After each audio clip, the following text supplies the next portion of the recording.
All right, good afternoon. Thank you everyone for being here. So I trust we're going to spend the next half hour together, right, till 4:30. And what I think we're going to do is I'll quickly run through a few facts and features here of the New York Stock Exchange, in particular of listing in the US. And it's not just going to be about capital raising, it's also for companies that come here to add a listing in the US and or to switch their listing to the US, and that's mainly for valuation and liquidity purposes. We're not going to be able to capture all this in that detail in those 30 minutes that we have in total, but I'm going to be around here till way after 6 o'clock today, so come and see me afterwards, please. And in terms of timing, I think the way it's going to go, I'm going to speak for 15-20 minutes, and then we'll have probably like 10 minutes, the remainder of the time for Q&A. A quick rundown here on listing, and I'm going to also, given today's occasion here, and including obviously the blue-white tablecloth here, I'm going to reference Voxeljet a lot. IPO from Bavaria that we were proud to list at the end of last year. You also see a few items here and a few references and photos dropped in. So you're gonna hear that name on several occasions. And we're gonna flip through again a little bit of like what it is to be listed here and how to list. Here there's a few myths and realities out there which I hope I can dispel and clarify today. Quick rundown on why to list in the US, what the NYSE can bring to the table. I'm going to have one or two slides on each of these items. The particularity of the New York Stock Exchange specifically is that you have a designated market maker. You could say a liquidity provider. In Europe, you would go out and hire a liquidity provider to create incremental liquidity in your stock. Here on the New York Stock Exchange, you have that built in. Each stock, large or small, has a designated market maker, has a liquidity provider. And that person is physically there on the floor. You all know the images from TV, from the webcasts, broadcasts that we have each day. And that person also has the obligation to make a market. So it's not just there, couldn't just open the spreads so you could drive a truck through.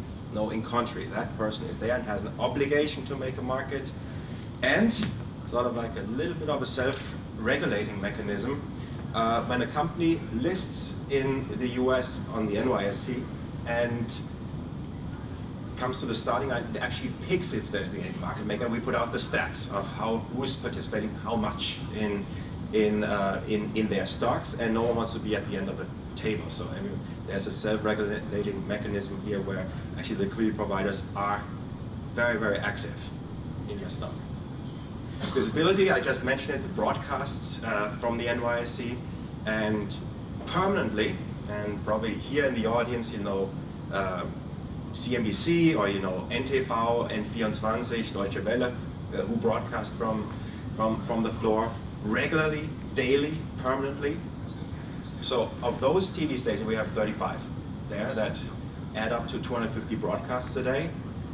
Then when I say permanently, you also have those who come down on occasion, like the ZDF, or you see up here, top left corner, Bayerischer Rundfunk, Geld und Leben did a special here also quite coincidentally in front of the Voxeljet trading post. So there's additional visibility for companies. So tremendous media presence that you have.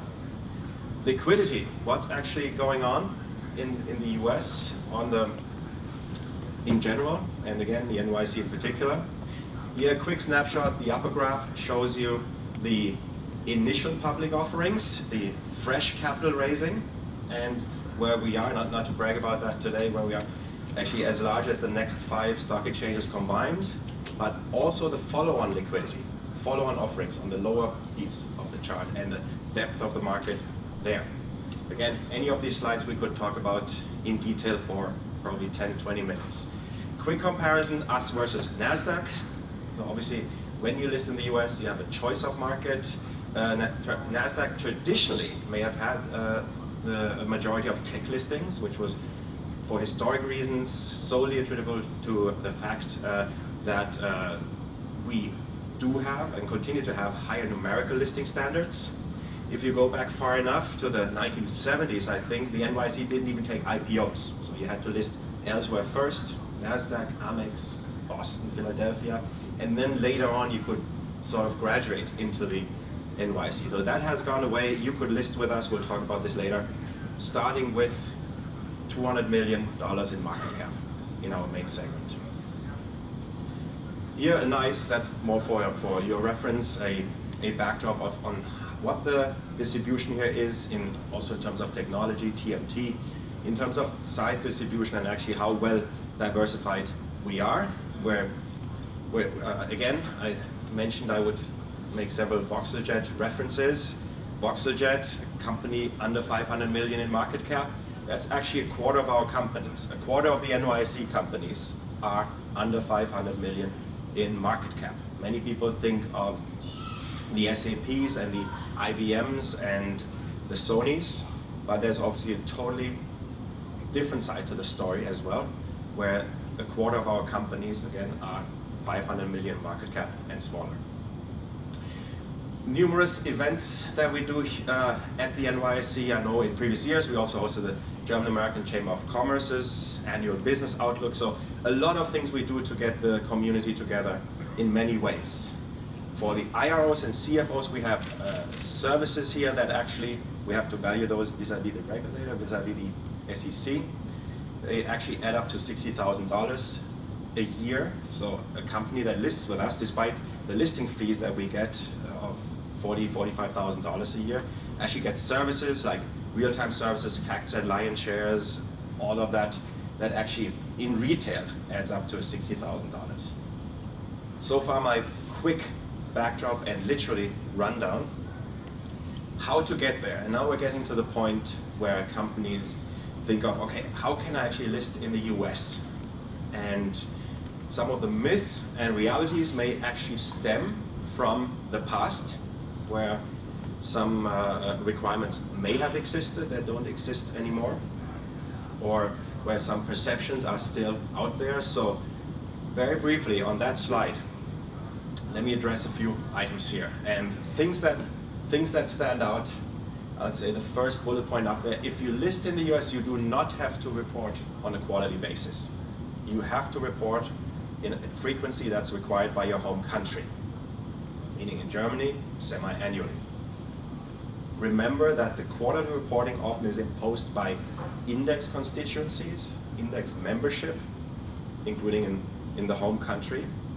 But here, purely from a regulatory point of view, you solely need to report on a quarterly basis. You need to have a majority independent board, similar like in Germany, and so on. A few other items for your reference. But if we get to that second group of requirements, you can list with your IFRS financial statements in the US. So if some of you think you need to have US GAAP to list in the US, you have to have a second set of accounts, second set of financial statements. That was true. Since November 2007, you can list in the US with IFRS financial statements. So no extra column, no reconciliation, no extra set of financial standards. You can come in on IFRS basis. You don't have to come in with ADRs. ADRs are common shares. We can handle anything. It's more of a clearing and settlement question, but for us, it's where we're entirely agnostic. And coming down to the requirements, you need to have an audit committee, something that's also, I couldn't think of a country where the audit committee, the Prüfungsausschuss, is not required. So you need to have an audit committee when you come to the starting line. That's a day one requirement. And then the internal control system, which is the other of the two basic parts that the requirements that came into existence in 2002, Sarbanes-Oxley Act. Those are basically the two key requirements here on the bottom. The audit committee on day one, and the internal control system, again, similar to what's required in Germany you need to have that there and included in your audit come year 2 of your listing, or if you have less than $1 billion in revenues, and that's a pretty high bar. So if you have less than $1 billion in revenues, you actually have up to 5 years to have the internal control system in place.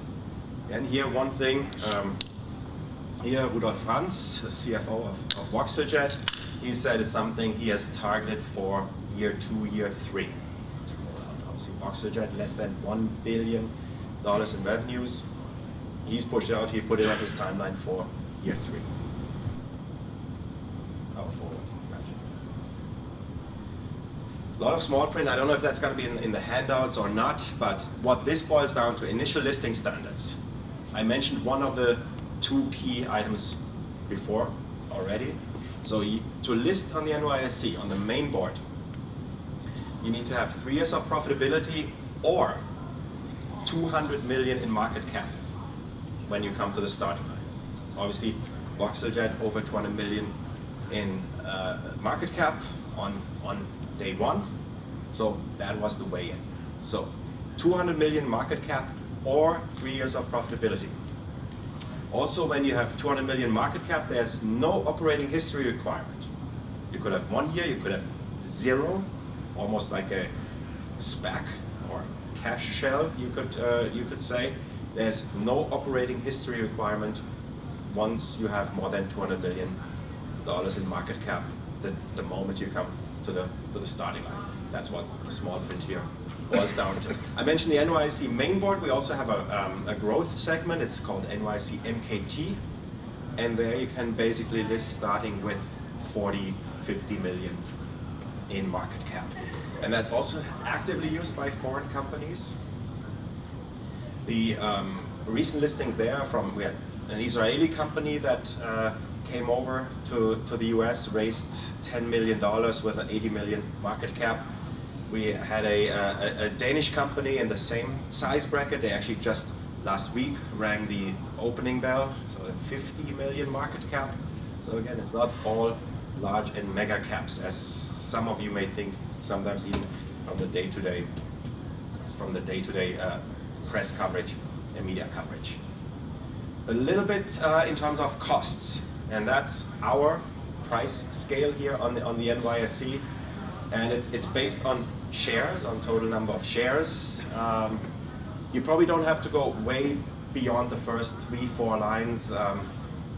Half to 2/3 of our companies that actually come and list fall into those first 3-4 lines, 40-50 million shares outstanding.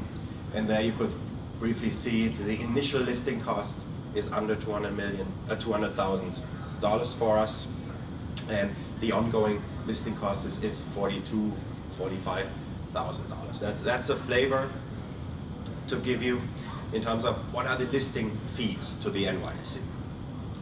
But that's of course not what most people want to know when it comes to how much does it cost us to list in the US. And there, let me reference Voxeljet again. Rudolf Franz, the CFO, he broke the numbers down on a recent IPO seminar in early May in Munich in connection with FCF, organized by FCF. He said the IPO for him was about $1.2 million in legal fees, and around $500,000, if I remember correctly, $600,000 in auditing fees. And that number, he says, was around 20% higher than a European IPO. So it's also not exponentially more to list in the US compared to any other jurisdiction in the world. Rudolf said it was about 20 to 30% more compared to listing in what would have been the home market. All those numbers, by the way, the legal fees and the audit fees, that all disclosed in the prospectus. So look at it, but it was, I remember, 1.2 legal, 500-600 audit fees. That's under 2 million, and the capital raising was in the area of $80 million.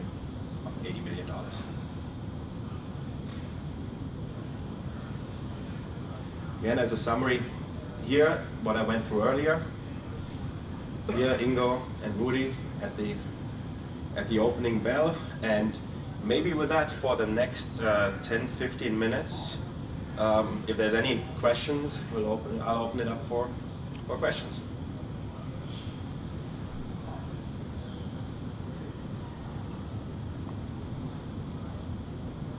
If not, let me add to what I said in the beginning, two more items. From the companies that come and list on the NYSE, I mentioned IPOs several times. We have also seen, including this year, we have seen quotations, what it's called, meaning listing in the US without a capital raising. So simply adding a listing in New York. And that has become an increasingly popular topic, again, for companies that feel that in their home market, and the home markets of recent examples include Belgium, Norway, South Africa, so pretty mature market. They feel that the valuation and the liquidity in their respective home markets is not optimal, is inferior, and therefore are seeking to add on liquidity here in the US. And that, for most cases, we have a collection of case studies. For most cases, works extremely well throughout the bench, and where you actually see also an increase in the home market, plus an accrued visibility and accrued liquidity here in the US market. So it's not necessarily a drainage of the home market, it also injects additional liquidity into the home market. Altogether, maybe in closing, and again, just checking if there's any questions. I mentioned we have a quarter of our companies that are smaller than 500 million market cap. The median market cap is around 2 billion, 2.5 billion, the middle of the list. So probably also smaller than most people think. And out of the 2,400 companies that we have in total, we have 540 non-US companies.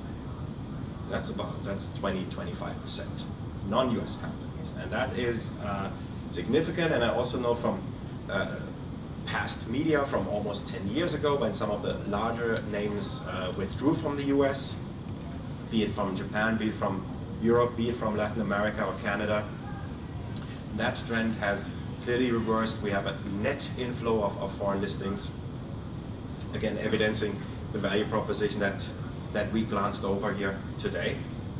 And we have a net inflow of non-US listings, and that rate is also running about 23% of new listings. Last year we had 116 new listings, and we had about 30 of those were from outside the US. Half of them from EMEA, Europe, Middle East, Africa. So it's a myth, again, it's a myth that foreign companies are leaving the US, don't list in the US anymore. And for several years, since including 2009, it's a net inflow of non-US listings. How many German companies do you have? So we have 4, so Voxeljet, and then SAP, Deutsche Bank, and Fresenius. Then, just during summer, Orion Engineered Carbons listed, but they insist to be a Luxembourg company, although some people are or still are in Frankfurt. Orion Engineered Carbons. In other words, Orion Industrie Russe. And that is a piece of Evonik that via private equity actually was taken to the US. So you could count in 5. And other German companies that could have been here, should have been here, but someone came along with a big check along the IPO process. You could mention Novalet, you could mention Hybris Software, who got so Hybris was bought by SAP along the way. Novalet by Samsung, and if you go back another year or 2, you had Landis+Gyr, where Toshiba came along and wrote a big check all while companies were on their way to our doorstep. So large and growing franchise company. Oh, please, yeah. If you make use of the, for example, IFRS reporting, does that have any negative effect on your stock price, on your evaluation? No. And that, so that's not just a commercial answer, it doesn't. And if you look at the current inflow of new listings, the majority, I would say almost everyone except energy-related companies, they still like or prefer US GAAP. The majority of incoming companies from outside the US are on IFRS, and the majority of the 100, now speaking about the 120 Europeans that we have, the majority actually has switched to IFRS. If you look at the large banks, starting with the large banks or the large pharma companies or people that we have in, no, there's no, and it's almost agnostic. One thing to add, the convergence project has advanced pretty far. There's still large, some differences in when it comes to the valuation of financial instruments, but for, when I say normal industrial company or 3D printer producers without any derivatives, without anything related to derivatives on their balance sheet, convergence has come very far. So to a point where you almost don't have a difference between US GAAP and IFRS anymore anyway. And adding to my answer, you could also come in and report in almost any functional currency. So it also doesn't make a difference if you report in euro or US dollars. And again, and conversely, when you list here, you don't have to report in US dollars. That myth, I think, has sailed. That's also why we don't have it on the slide anymore. But you don't have to report in US dollars. What's the smallest company you listed? I would say 40, 50 million market cap. Okay. Cuts it close. You need to, that slide with a small print earlier, it included the initial listing standards. There's also a set of continuing listing standards. The most prominent that probably many of you know from papers and financial media is you need a dollar share price, a 30-day average of a dollar share price. Not you have 4 to 6 months to heal that delinquency. There's also other ongoing listing standards. For example, you need more than 600,000 shares in circulation. And that's a listing standard that we in reverse, or companies in reverse, use to get delisted in an M&A situation. That once shares have been collected beyond a point of less than 600,000 in circulation, we can actually take the scissors and cut the company from the exchange. And another ongoing listing standard is you need $15 million in equity.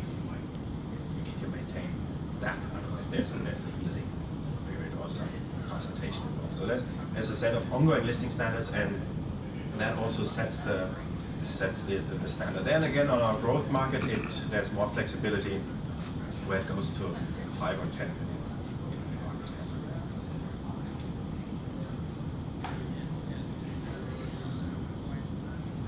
Well, if there's no more questions, I'm gonna hand over to Dennis, or there's gonna be a 5-minute break to speak with your neighbors. But again, thank you for your attention, and I'm gonna be here for the duration of today's program. Thank you very much.